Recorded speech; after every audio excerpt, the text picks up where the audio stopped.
Après avoir exposé sa collection d'art à Hong Kong et à New York, Alain Delon a pris la décision difficile de mettre aux enchères 81 pièces de sa collection à Paris le 22 juin prochain. Soucieux de ne pas laisser ses œuvres être vendues après sa mort, l'illustre acteur se sépare de ses objets avec une certaine peine. La mort est une réalité inéluctable, mais il est possible de l'anticiper et de s'y préparer. C'est précisément ce que fait Alain Delon, en organisant cette vente qui concerne une grande partie de sa vaste collection d'art, principalement composée d'œuvres datant du XIXe siècle, selon les informations rapportées par RTL. Alain Delon se sépare maintenant de ces objets qu'il a accumulés au fil du temps et qui seront dispersés à travers le monde.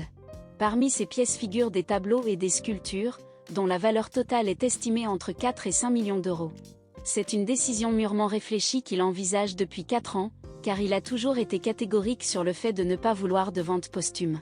Sa fille, Anouchka Delon, a ainsi révélé lors d'une entrevue avec nos confrères, assister à cette magnifique vente suscite en lui de nombreuses émotions, mais c'est aussi extrêmement excitant.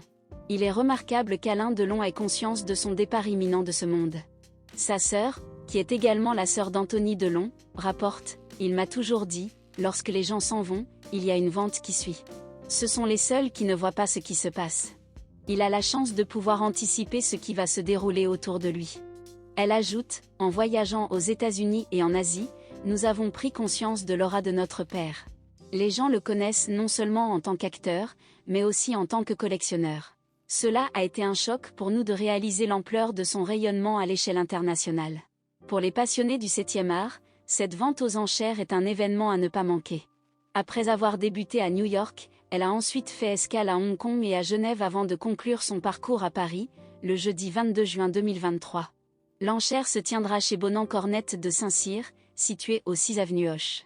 Il est important de noter qu'une certaine aisance financière est requise pour y participer, car les enchères débuteront à 1 000 €. Certaines pièces pourront atteindre des sommets, comme une peinture fauve datant de 1906 signée Raoul Dufy, évaluée comme l'objet le plus précieux de la collection d'Alain Delon, pouvant atteindre jusqu'à 800 000 €.